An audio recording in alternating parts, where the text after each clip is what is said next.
Hello everyone, I'm Dylan Bryan and welcome into this Friday, May 7th edition of the 5-Star News. We're going to get right into our announcement portion of the show. Here's Cole Denton with yet another What's Up Heritage. Hello Generals, happy Friday and welcome back to What's Up Heritage. Let's get to it. During the month of May, there are several exams for students as we approach the end of the semester. Beginning on May 17th, only students who are failing one or more classes or are taking an EOC are required to come to school. With parent permission, students may sign themselves out after they complete their EOC, as long as they are passing all of their courses. Buses will run on their normal schedule, and students who passing their class may be exempt from the final exam for that course. Students who are exempt from finals are not required to attend school after May 14th unless they have an EOC. For more information, visit the school website. Students have already begun the AP exams. For those of you wondering, here is the complete schedule showing on the screen right now. And now on to our weather forecast. Friday, a 10% chance of rain with a high of 71, low of 60. Saturday, a 40% chance of rain with a high of 70, low of 46. Sunday, a 50% chance of rain with a high of 77, low of 54. Monday, a 50% chance of rain with a high of 70, low of 55. Tuesday, a 40% chance of rain with a high of 70, low of 52. Wednesday, 40% chance of rain with a high of 70, low of 55.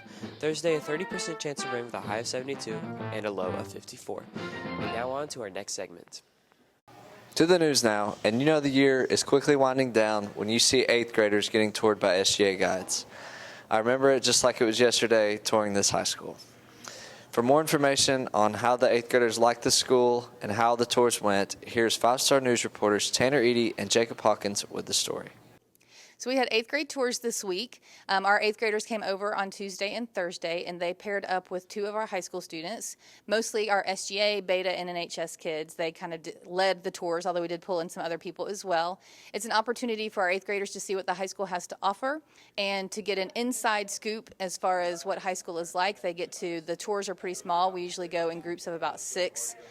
Middle school kids to 2 high school kids, so that's a great opportunity for the middle schoolers to be able to ask questions. We like to show off our career classes so that they can see what types of opportunities are available here. They get to walk through the building, they get to ask questions, and get a glimpse into where they're going to be next year. So we had our 8th grade tours on Tuesday and Thursday this past week, and it was a lot of fun getting to see all the different 8th graders that got to come in. And they were really excited about high school. We went around and showed them like different classes, different career paths that they could go through. And it was just really cool being a senior and everything that I know, getting to pass it down to them, and it was really fun. I'm learning about many stuff about like what's inside Heritage High School, what's new around here for all of the 8th graders here. Just experiencing what we can expect here. We're just taking them to probably the best teachers that we know that would actually give them some information about their classes, and just trying to show them some of the ropes of Heritage and some of the classes and just some fun stuff that they have the opportunity to do when they come over here. How did it benefit you, man? It just seems like yesterday you were coming up here. I remember seeing him. I mean, that guy's going to be a good basketball player. Knew you were a good football player. But how did it help you when you came over here if you got to do that? I feel like it just gave me a sense of the place. So it wasn't totally new when you first come over on the first day of school, but it just gives you a little bit more confidence coming in to the first days of school. Great story, guys, and I know the 8th graders will love it up here. One of the reasons they'll love it is because of the teachers here, and the teachers this week have been treated with letters, car washes, and even ice cream desserts. It is Teacher Appreciation Week this week, and I hope you have found the time to honor one of your favorite instructors. Here's 5-Star News reporters Alex Akijon and Gunnar Bryson with more on the story. This has been a great Teacher Appreciation Week. One of the things that we have done is that National Junior Honor Society from the middle school, the 8th graders came over to the high school yesterday on Wednesday, May 5th, to wash our cars. It was great. So they got lots of cars. All we had to do was bring our cars over there. They washed them. They had a great time. It was very much appreciated. It was something different. We've had a lot of treats and lots of foods, but it was nice to get our car washed, and we appreciate the middle schoolers coming over and doing that for us. It was a lot of fun. All right, what are you guys doing? We're washing cars for a service project for Teacher Appreciation Week. Yeah. Why are we here? Because we're smart.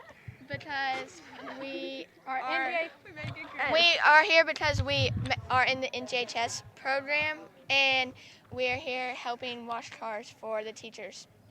at the high school. Good morning, this is Officer Marcus, your friendly SRO.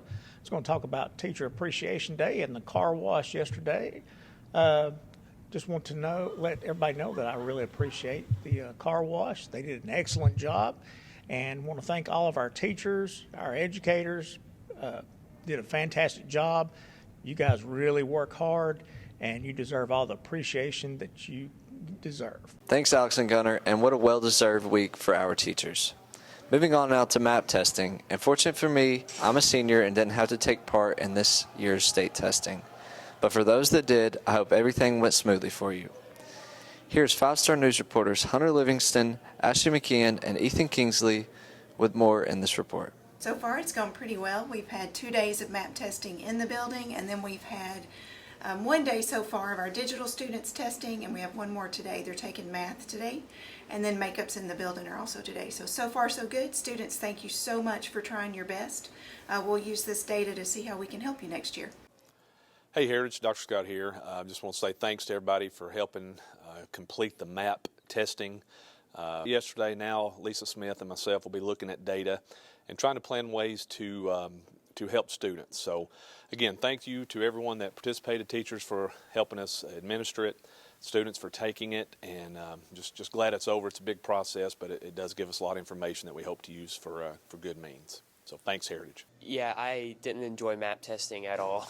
It was not fun. It wasn't too difficult, but I know it was necessary, but I wouldn't do it again if I had the choice.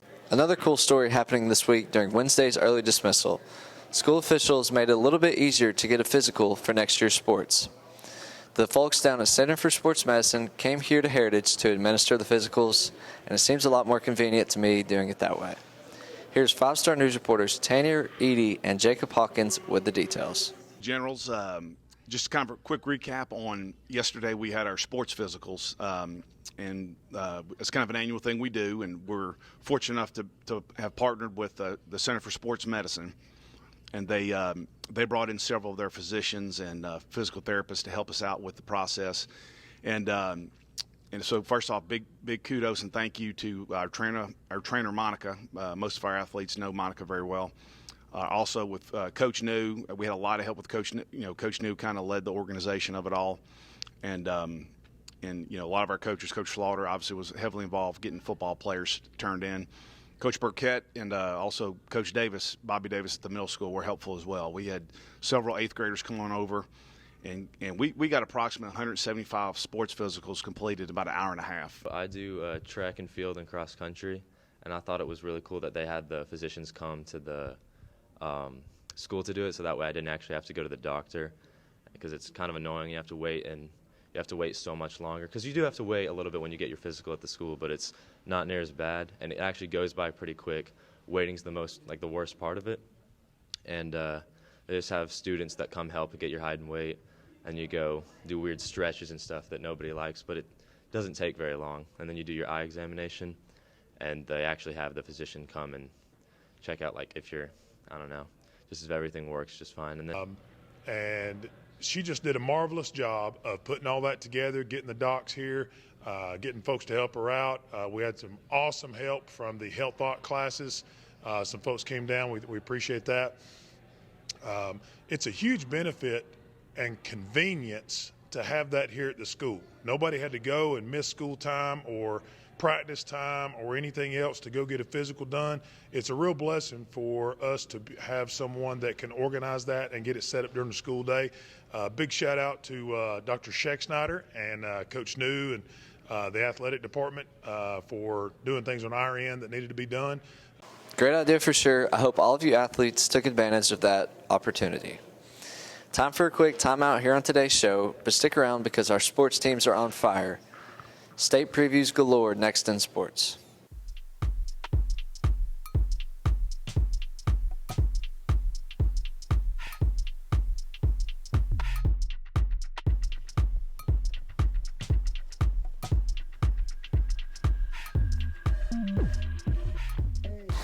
Hey, you dropped this.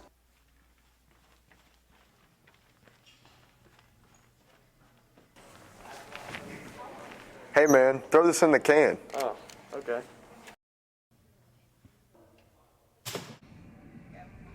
Don't be mean. Keep Heritage clean.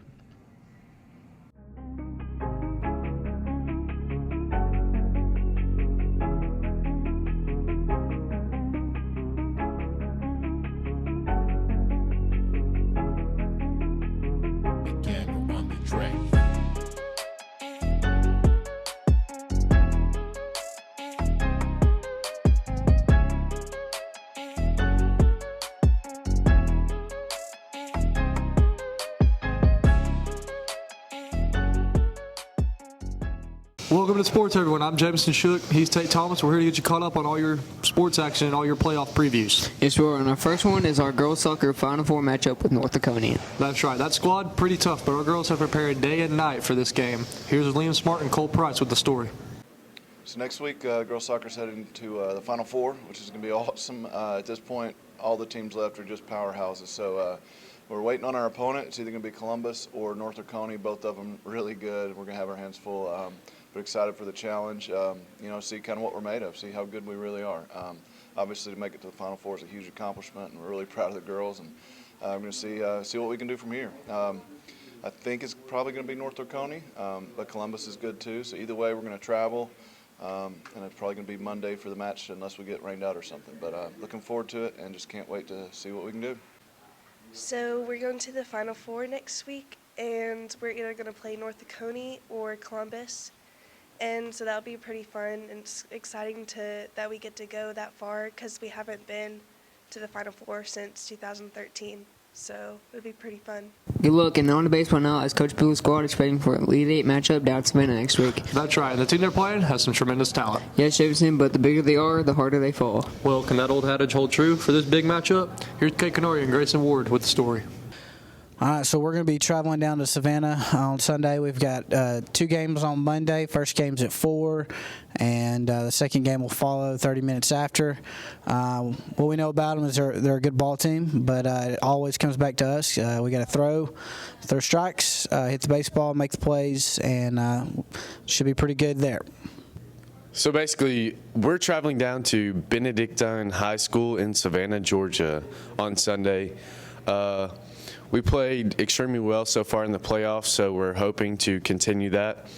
We know they have some really good pitchers, a Georgia and a Vanderbilt commit, so we're just going to have to stick to our plan and hit. We're playing in the Elite Eight this week, next Monday and Tuesday, and we're playing Benedictine. And we've heard they're a really quality team, and they have some good pitching, and their hitting's really well, and they're sound defensively. So we're just gonna have to play good and stick to our approach, and hopefully, if we throw strikes, play good defense, and hit the ball, we're gonna come out with a dub and go to the Final Four. Good luck, guys, and now it's time for a track. And that gives me another opportunity to tell this guy over here that he didn't make the sectionals.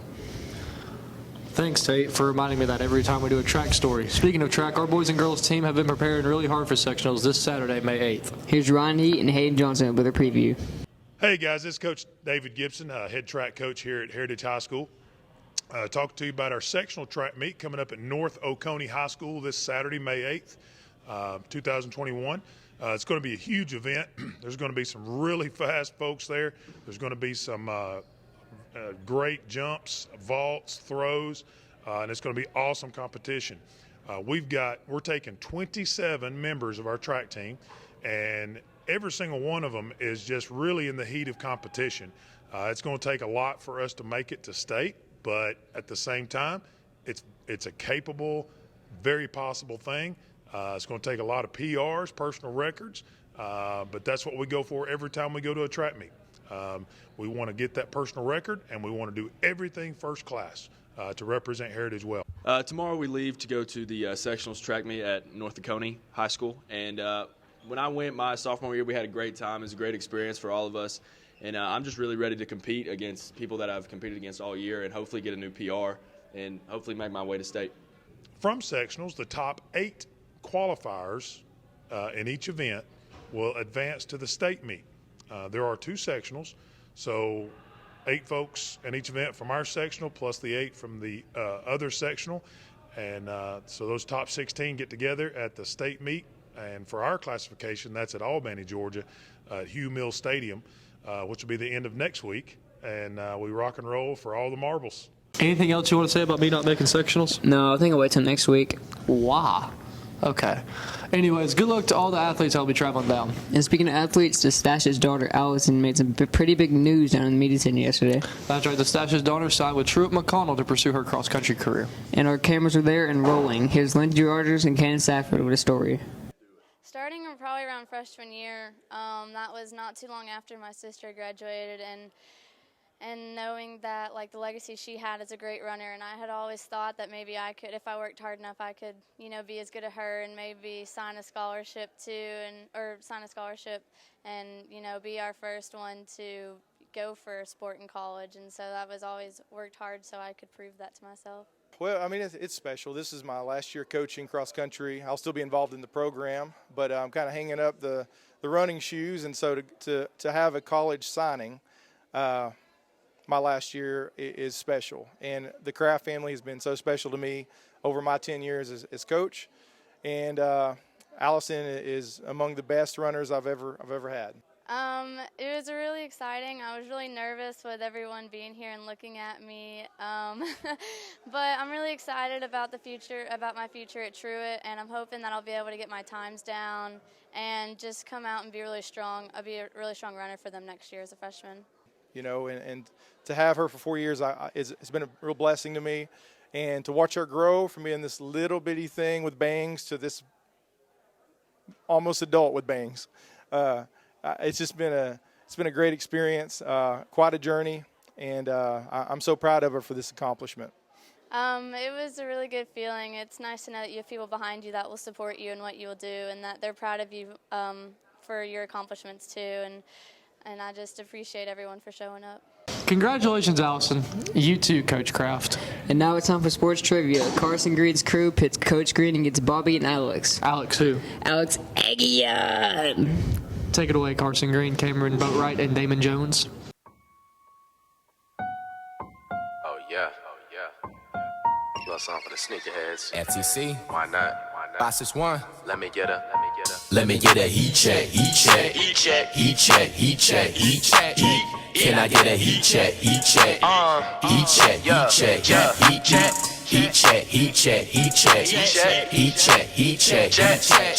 Let me get a about 250.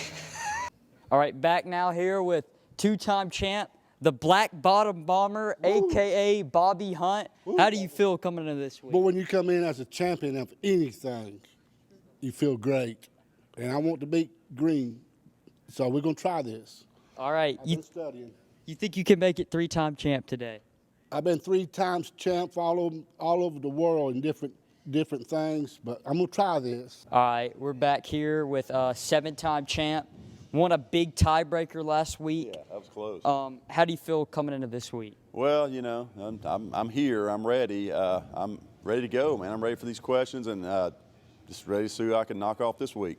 All right, for the first question, who leads the NBA in all-time shot blocks? A, Wilt Chamberlain. B, Dikembe Mutombo. C, Kareem Abdul-Jabbar. Or D, Hakeem Olajuwon. Wow. Man, Wilt Chamberlain really played before I started watching the NBA. The only memory I have of him is holding up 100 points or something. So I'm going to go with Dikembe and say not in my house. Kareem Abdul-Jabbar. That's tough. There's 2 or 3 in there, man. There's 2 or 3. I'm going to say Olajuwon. For the second question, who won the first ever college football playoffs? A, Alabama. B, Oklahoma. C, Ohio State. Or D, Clemson. Wow, I'm going to say Alabama. Alabama. Oh, man, this is hard. I'm going to have to say, since Alabama is always winning, I'm going to have to say, I don't know. Who is Alabama what? Alabama, Oklahoma, Ohio State, or Clemson. And this is the first ever playoffs. Ohio State's pretty tough. I'm going to go with Ohio State. All right, for the third question. Who has the most wins in WWE history? A. John Cena. B. Hulk Hogan. C. The Undertaker. Or D. The Rock. I mean, just normal match wins or like WrestleMania stuff? All match wins. My gosh, I stopped watching that about 20 years ago. The most wins. I'm going to say it's going to be Hulk Hogan. The Undertaker. Miami's popping up. Miami's really coming up. The Undertaker is scary. Who did you say? The Rock, The Undertaker, and John Cena, Hulk Hogan, The Undertaker, or The Rock? Hulk Hogan ripped his shirt, baby. I got in the ring with him in Houston. I'm gonna have to say I'm gonna go with the Hulk Hogan. All right, for the bonus question. What soccer player scored an own goal in a World Cup qualifier against the United States? A. Wayne Rooney. B. Andres Escobar. C. Luis Suarez. Or D. Pele? I'm going to go like 250 and just say B. I know all of them except Andres Escobar, and all of them are good, so I'm going to guess this Escobar guy. All of them funny names. I've been over in that country a few times. I'm gonna have to go with B. Okay, thank you, Bobby. Thank you. All right, back now, three-time champ Bobby Hunt. What do you got to say? What do I have to say? Well, it's hard being the champ. I got the belts. I get letters, cards and letters from people I don't even know. I got the wall of fame behind me, paper clips. I mean, you know, come on, guys. It's hard to be a champ. Green's pretty tough. He's wanting to get in this interview, but look, Green, only champions is in this interview. Woo! I actually got a little trophy to give you, too, after your latest win. Here you go, Bobby. Oh, man, I don't know where I'm going to put all this hardware. I mean, I got 3 rooms full. And I want to thank all of my fans come from Louisville, Kentucky. There's some I see over there from Chicago, Illinois. They just flew in this morning. And I want to thank all of you for all you've done. It's been a good year. 3 times, baby. 3 times. All right, we'll be back next week. All right, Coach Green, I know you've been busy, but we're ready for an interview. Are you ready? Yeah, we're ready. Hold on.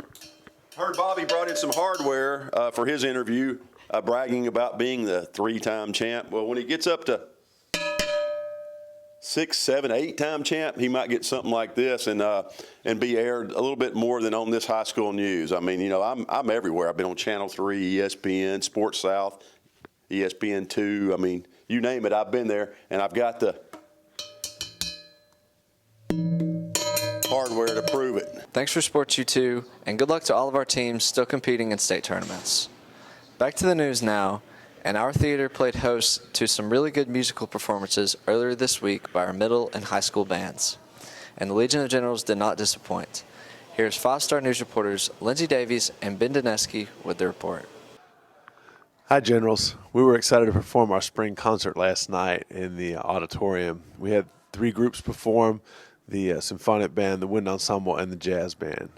We also did some recognition of students who made district honor band, all county band, who lettered in music, and made governor's honors and all state bands. So it was a great night to celebrate a solid year and a strong season. Played some great music, previewed our Bond show for next fall. Since it was May the 4th, we played some Star Wars and had a great time. We were especially amazed with the performance of Ben Dineski on tuba in our symphonic band and on drum set in the jazz band.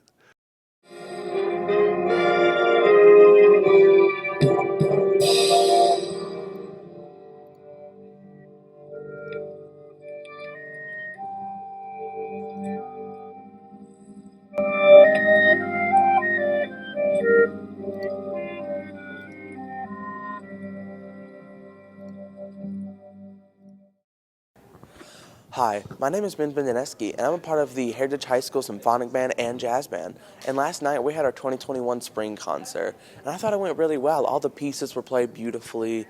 We had our own student conductors do some of the pieces. We had Joey conduct one of the pieces, and we had Abby Mannion conduct another piece. And everything just went good, and I'm so proud of all of us.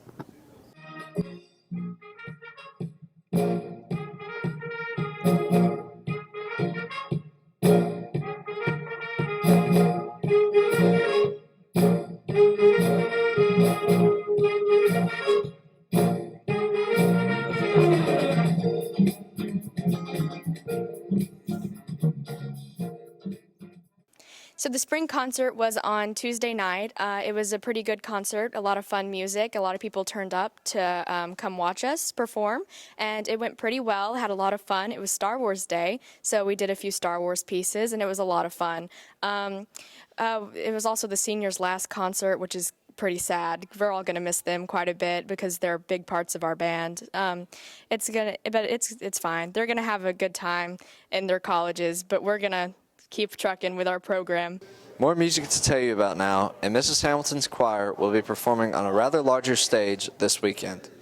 They're going down to Atlanta to sing at Six Flags Over Georgia. Pretty good gig if you can get it, I guess. But no way that's all to the story. Here's Lindsey Rogers and Cannon Stafford with more.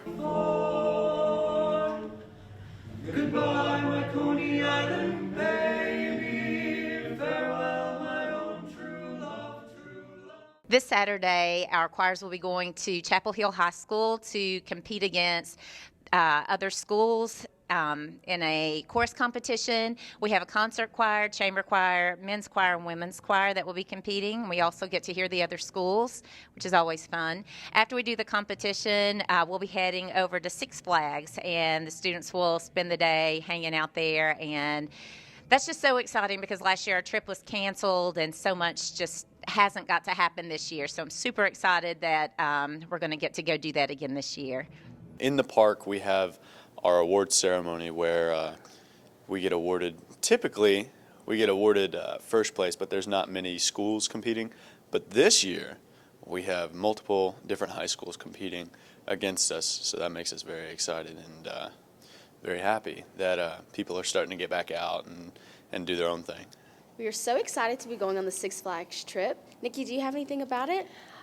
I've been to Six Flags when I was really little. I don't know how old I was, but I've been there before. All right. Are you excited to go with us now? I am excited. I think it's going to be super fun, and it's just awesome that we get to do it in the middle of this pandemic. So we basically compete, and then we get to be there in the park, and then they're going to be like award ceremony, like mid-park adventure, and then we get to stay until closing, and it's so much fun. One more story here today before we get you out of here, and it's from our class comedians, Stove Daddy and Hilltop. Here's yet another edition of the Jokesters. Take it away, guys. What up, big ballers? It's your boy Stove Daddy with Hilltop.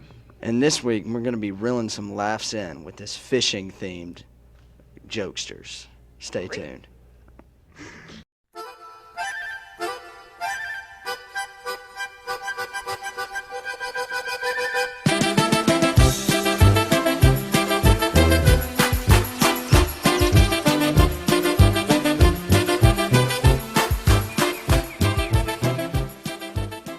All right, I'm with Bradley for the first joke today. Bradley, why is it so easy to weigh a fish? I don't know. Because they come with their own scales. All right, I'm with Mallory for the second joke. What kind of music do fish listen to? I don't know. Something catchy. That's terrible. All right, I'm with Luke for the third joke. Luke, what's the difference between a guitar and a fish? I don't know. What can- is the difference between a guitar and a fish? You can't tune a fish. All right, I'm with Zeke for the last joke. What is the richest kind of fish? What? A goldfish. Wow.